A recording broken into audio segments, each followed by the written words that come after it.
Alors, le TD de lecture de métabolisme, on va le refaire ensemble et je vais essayer d'être la plus claire possible. Je suis pas très pédagogue, mais j'espère que ça va quand même vous aider. On va commencer par le chaînon 1.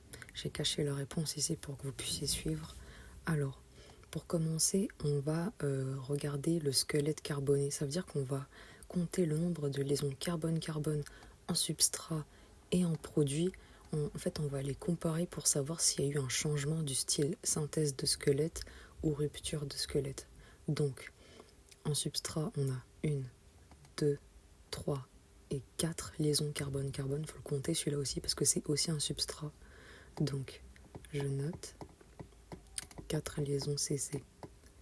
Ensuite, en produit, on a 1, 2, 3, 4 et 5 liaisons CC. Donc, on est passé de 4 à 5, ça veut dire qu'il y a eu une synthèse de squelette comme réaction. Mais on ne s'arrête pas là parce qu'on a vu qu'il y avait deux types de synthèse de squelette, soit par carboxylation, c'est-à-dire qu'on ajoute un CO2, soit par aldolysation.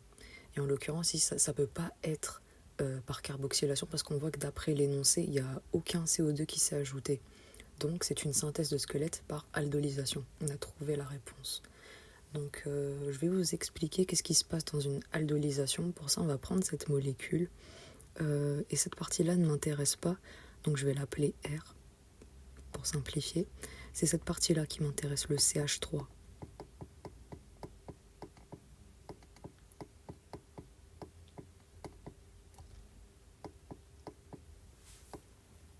Donc en fait, dans une aldolysation, on a un CH qui vient d'ici, qui est mobile.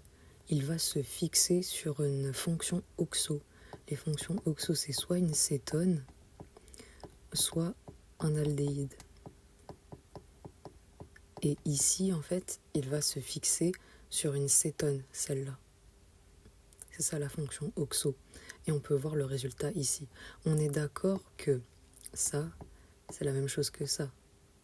Et la synthèse de squelette, elle s'est faite à ce niveau-là. Tout ça, c'est ça, mais à l'envers. Voilà, c'est la même chose. On voit qu'il y a un CH3 et la CH2. En fait, le H, il n'a pas disparu. C'est ce H-là. En fait, il s'est juste fixé ici. Voilà, c'est tout. Donc, du coup, la conséquence d'une aldolysation, c'est qu'on passe d'un degré de fonction... un degré de fonction 2 à un degré de fonction 1. Juste ici. Voilà. Donc, du coup, voilà, j'espère que c'était assez clair. On a la réponse qui est juste ici. Alors, du coup, on a une synthèse de squelette par aldolysation, c'est-à-dire qu'on a une fixation d'un CH mobile sur une fonction oxo, ici une cétone. Et du coup, la conséquence, c'est qu'on passe d'un degré de fonction... un degré de fonction 2, à un degré de fonction 1. Donc l'enzyme d'une synthèse de squelette par aldolysation, c'est une aldolase. Et c'est réversible parce qu'en fait, l'aldolysation en soi, elle est réversible. Elle devient irréversible quand elle est couplée à une autre réaction. En fait, cet énoncé-là, il devrait vous rappeler quelque chose. Ça ressemble au chaînon 1 du cycle de Krebs. On a une synthèse de squelette, mais on a aussi une hydrolyse de la chaise-CoA. Donc c'est là que ça devient irréversible parce que l'aldolysation, elle est couplée à l'hydrolyse. Mais c'est pas le cas dans notre exercice. Il y a une aldolysation, mais il n'y a pas eu d'hydrolyse de la chaise-CoA, il est encore là.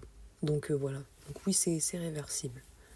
Voilà, on a réussi à corriger le 1. Ensuite, le 2. Alors, on va faire comme tout à l'heure. On va compter le nombre de liaisons carbone-carbone. 1, 2, 3, 4, 5. 1, 2, 3, 4, 5. Donc il n'y a ni synthèse de squelette, ni rupture de squelette. Donc ensuite, ce qu'on va faire, c'est qu'on va regarder où est-ce que ça change par rapport au substrat et au produit. On voit que toute cette partie-là n'a absolument pas changé. Par contre, ici, ça a changé. Et on voit que d'après l'énoncé, en fait, le H2SCOA, il s'est barré. Et pour faire ça, en fait, il faut faire une hydrolyse. Et faut absolument savoir que ça, c'est une fonction condensée de haute énergie. C'est à apprendre. C'est l'acyle-CoA. Donc, l'hydrolyse de l'acyle-CoA, ça libère énormément d'énergie et ça permet de former de l'ATP. Donc, on a une hydrolyse d'une fonction condensée de haute énergie et on a une condensation de l'ADP plus PI pour former l'ATP. C'est vraiment grâce à cette hydrolyse qu'on peut former de l'ATP. Donc, en fait, il s'agit d'une réaction de transfert et plus précisément un double transfert parce qu'on a un, deux, trois substrats qui donnent un, deux, trois produits. Donc voilà, c'est bien un double transfert. Donc je vais vous donner la réponse juste ici. Alors, je ne vais pas détailler la réaction de double transfert parce que ça c'est l'autre TD, le TD des réactions de transfert. C'est trop long, je ne vais pas le faire. Alors du coup, on résume, on a une réaction couplée hydrolyse plus condensation, c'est un double transfert. L'enzyme du coup d'un double transfert, c'est la ligase. Et ce chaînon, il est réversible. Car en fait, la réaction inverse, du coup, ça serait de passer de ça à ça. Et pour faire ça, en fait, si on hydrolyse l'ATP, l'ATP, c'est une fonction condensée de haute énergie, ça libère assez d'énergie pour pouvoir condenser le H2SCOA ici. Parce que pour former une fonction condensée de haute énergie, il faut vraiment avoir beaucoup d'énergie. Et c'est grâce à l'ATP, on va l'hydrolyser, ça va former ADP plus PI, et on va pouvoir utiliser cette énergie pour condenser celui-là ici. Et du coup revenir à notre molécule de base. Donc voilà, c'est bon, on a corrigé le chaînon 2. Ensuite, on passe au chaînon 3. Alors pour celui-là, en fait, ce qui se passe, c'est que ici, on a un OH, c'est la molécule juste avant, on a un OH qui est mal placé. Il est mal placé parce qu'il est entouré de carbone. On ne peut pas l'oxyder. On peut pas l'oxyder. Donc en fait, il faut qu'on fasse une déshydratation pour pouvoir déplacer ce OH. Et même si vous connaissez pas, si vous saviez pas, vous connaissez pas votre cours, vous avez juste à regarder ici. Il y a une double liaison carbone-carbone qui s'est formée. Soit c'est dû à une oxydation, soit c'est dû à une déshydratation.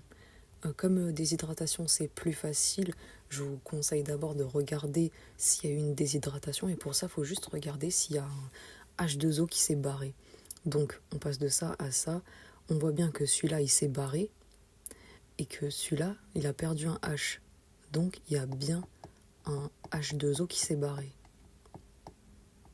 Donc c'est bien une déshydratation, tout simplement.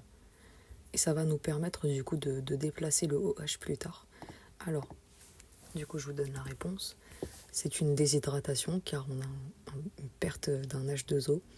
L'enzyme c'est déshydratase tout simplement et cette réaction est toujours réversible. Voilà, on a corrigé le 3. Ensuite, du coup, chaînon 3', puisqu'en fait ces réactions c'est censé être ensemble. Et vous comprendrez pourquoi. Alors du coup, on passe de ça à ça. En fait, ce qu'on remarque tout de suite, c'est qu'il y a un H2O qui est rentré dans la molécule. Comme vous pouvez le voir, il y a un OH qui est venu ici. Et il y a un autre H qui est apparu ici. Donc il y a bien eu une entrée d'H2O. Voilà. Et c'est tout simplement une hydratation. Donc du coup, on a bien déplacé notre OH. Il n'est pas coincé entre trop de carbone. On peut oxyder ça. Voilà, il est mieux placé que tout à l'heure. Donc je vous donne la réponse. Hop. C'est une hydratation parce qu'on a une entrée d'H2O. L'enzyme, c'est une déshydratase, comme la déshydratation. Et ça aussi, c'est toujours réversible. Voilà, on a fait le chaînon 3'. Ensuite, on passe au chaînon 4. Alors, pour celui-là, on a juste à regarder où est-ce que ça a changé, parce qu'on voit très bien qu'il n'y a ni eu synthèse, ni rupture de squelette, si on est malin. Donc, du coup, ce qui a changé, c'est cet endroit-là. faut vérifier, sinon tout le reste, c'est la même chose. Donc, ici, en fait, si on compte le degré de fonction, ici, on a un degré de fonction 1, et ici, on a un degré de fonction 2. Donc, pour rappel, quand on passe d'un degré de fonction 1 à un degré de fonction 2, c'est une oxydation. Et du coup, l'enzyme, c'est une déshydrogénase, et son coenzyme, c'est le NAD+. Voilà, c'est vraiment un rappel. Quand on passe de degré de fonction 0 à 1, 1 à 2, 2 à 3, tout ça, c'est une oxydation. De l'autre côté, si on fait degré de fonction 2 à 1, 1 à 0, c'est une réduction. Donc du coup, c'est pas les mêmes coenzymes, il faut faire attention à ça. Donc ici, en l'occurrence, on a une oxydation. Parce qu'en fait, du coup, il faut détailler le calcul. Je vais vous le montrer. Alors, du coup, on a la variation de degré de fonction. C'est ça la formule. On fait le degré de fonction du produit moins substrat. Donc, plus 2, juste ici, moins plus 1, juste ici. Et du coup, ça donne plus 1. Quand ça donne plus 1, c'est une oxydation. Voilà, c'est juste un rappel. Quand ça donne moins 1, c'est une réduction. Donc voilà, on a une oxydation. L'enzyme, c'est la déshydrogénase et le coenzyme, c'est NAD+, car on passe d'un degré de fonction 1 à un degré de fonction 2. Même justification pour la réversibilité. Quand il y a 2 flèches comme ça veut dire que c'est réversible. Quand il n'y a qu'une seule flèche, ça veut dire que c'est irréversible. Donc en fait, pour ici, quand on passe d'un degré de fonction 2 à 3, c'est irréversible. On ne peut pas faire la réaction inverse. Voilà. Ensuite, chaînon 5, super facile. Alors, c'est du cours. On voit que... Oups. On voit qu'il y a un amine qui s'est formé à la place de l'acétone. On se casse pas la tête, c'est forcément une transamination. Une transamination, on a formé ici du coup un acide aminé, un alpha-acide aminé. Donc du coup, je vous donne la réponse directement. Hop. C'est une transamination. L'enzyme, c'est une transaminase ou bien aminotransférase et le coenzyme, c'est le PLP. Et cette réaction est toujours réversible. En fait, ce qui se passe, pour rappel, dans une transamination, c'est que pour ce cas-là, du coup, on a le glutamate. Hop. Oh, ça va m'énerver. Glu. Alpha. K. G. Voilà. Bon. En fait, le cétone, il va être transféré au glutamate. Le glutamate, il a un groupement amine. En fait, ils vont faire un échange, une espèce d'échange, ces deux-là. Donc du coup, lui, il va se transformer en lui parce qu'il a récupéré son groupement amine. Et du coup, le glutamate, il va se transformer en alpha-KG. Et l'alpha-KG, il a un groupement cétone. En fait, ils ont juste échangé un peu... je sais pas comment expliquer ça. Lui, il a donné son groupement amine et lui, il a donné son groupement cétone. Donc du coup, lui, il a un cétone. Et lui, maintenant, il a un groupement amine. Voilà, c'est ça une transamination. Et du coup, c'est toujours réversible. On peut passer de là à là et de là à là. Mais du coup, il faudra inverser la flèche, du coup. Si on passe de là à là, lui, il va donner son groupement amine à l'alpha-KG. L'alpha-KG va donner son groupement cétone. Donc, du coup, l'alpha-KG va se transformer en glutamate. Et cette molécule, elle va se transformer en celle-là avec le groupement cétone. Ça, c'est du coup un alpha-cétoacide. Mais c'est du cours. L'alpha-KG aussi, c'est un alpha-cétoacide. Au même titre que le pyruvate ou l'oxaloacétate, pour rappel. Donc voilà, on a fait le chaînon 5. Super rapide. Ensuite, c'est ici que ça va devenir chiant. Le chaînon 6, en fait, il faut deviner la molécule ici. Parce qu'on a juste un détail sur, la molécule qu'on a eue ici et le produit final ici. Mais on ne sait pas ce qui s'est passé là. Donc en fait, ce qu'il faut faire, c'est que déjà, on remarque que cette partie-là n'a pas changé. Là, ça n'a pas changé d'ici à ici. Donc en fait, il y a juste cette partie-là qui a changé. Ce qui s'est passé, c'est que ici, on a un degré de fond. de fonction 3. Et ici, on a un degré de fonction 2. Donc vous faites 2 moins 3, ça fait moins 1. Donc c'est-à-dire qu'il y a eu une réduction d'un degré de fonction 3 à un degré de fonction 2. Mais on a vu que dans notre rappel que c'était pas possible. On ne peut pas passer d'un degré de fonction 3 à un degré de fonction 2 en réduction, sauf si c'est couplé à une hydrolyse. Donc en fait, on peut deviner du coup qu'il y a eu une hydrolyse d'une fonction condensée de haute énergie. Mais on n'en a pas ici. Donc l'hydrolyse, ça ne peut pas se passer ici. Enfin, il faut la fabriquer en fait. Voilà, en fait, il faut fabriquer une fonction condensée de haute énergie. Et pour ça, faut avoir beaucoup d'énergie. Et pour avoir beaucoup d'énergie, il faut hydrolyser aussi une fonction condensée de haute énergie. Donc, on peut hydrolyser de l'ATP. Et l'ATP va fournir beaucoup d'énergie pour former une fonction condensée de haute énergie qu'on doit connaître, l'acylphosphate. Donc, du coup, je vous donne la réponse. Hop. Alors,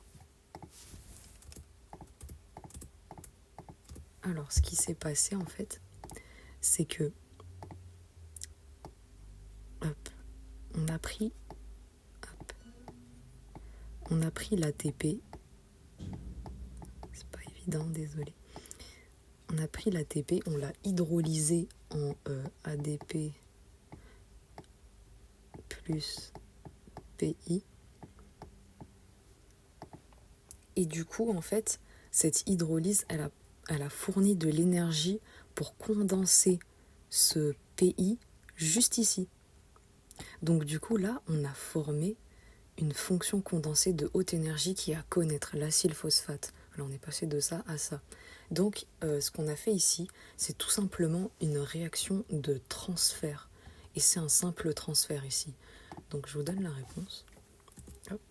Donc ici on a une réaction couplée hydrolyse plus condensation simple transfert. L'enzyme d'un simple transfert, c'est la transférase. Et du coup, est-ce que c'est réversible ? Oui, parce que ça, l'acylphosphate, c'est une fonction condensée de haute énergie. Et si on l'hydrolyse, ça fournit assez d'énergie pour reformer de l'ATP. Donc revenir à cette molécule.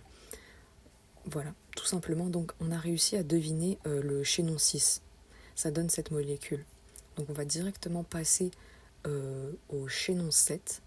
Donc comme on l'a dit, il y a eu une réduction. Mais ça ne peut pas se faire. C'est impossible de faire un degré de fonction 3 à degré de fonction 2, sauf s'il y a eu une hydrolyse. Donc là, on peut hydrolyser une fonction condensée de haute énergie. Là, il y a une hydrolyse du P. Et du coup, on a ça. Et ensuite, on a une réduction. Là, on peut réduire. Donc, je vous donne la réponse tout de suite. Donc voilà, on a une hydrolyse de la fonction condensée de haute énergie. Et du coup, la réduction degré de fonction 3 à degré de fonction 2 est tout à fait possible. L'enzyme, du coup, c'est une déshydrogénase. Déshydrogénase, c'est pour oxydation et pour réduction. Ce qu'il faut faire attention, c'est le coenzyme. Le coenzyme d'une réduction, c'est NADH, pas NAD+. Donc voilà, le coenzyme, c'est NADH. Et est-ce que c'est réversible ? Oui. En fait, parce que comme on l'a dit, du coup, là, on passe d'un degré de fonction 2 à un degré de fonction 3. Et d'après le rappel, c'est tout à fait possible. Voilà, tout simplement. Alors, j'ai oublié de dire quelque chose. Enfin, j'ai oublié de faire des petites retouches. Il ne faut pas les oublier sur sa copie. Comme on l'a dit, on a une hydrolyse du P. Donc, il ne faut pas oublier d'écrire qu'on sort un PI. Et il ne faut pas oublier de noter le coenzyme comme ça. Donc ici on a une réduction. Donc le coenzyme c'est NADH plus H+.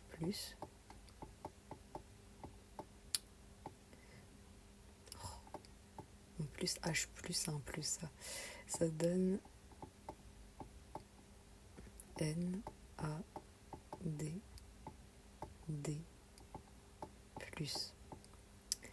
Et j'ai aussi oublié pour l'oxydation qu'on avait juste ici.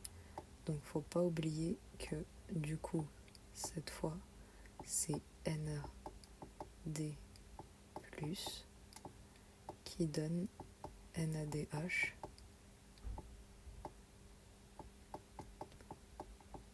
plus H+. Voilà. J'espère que vous avez compris et que vous aurez une très bonne note.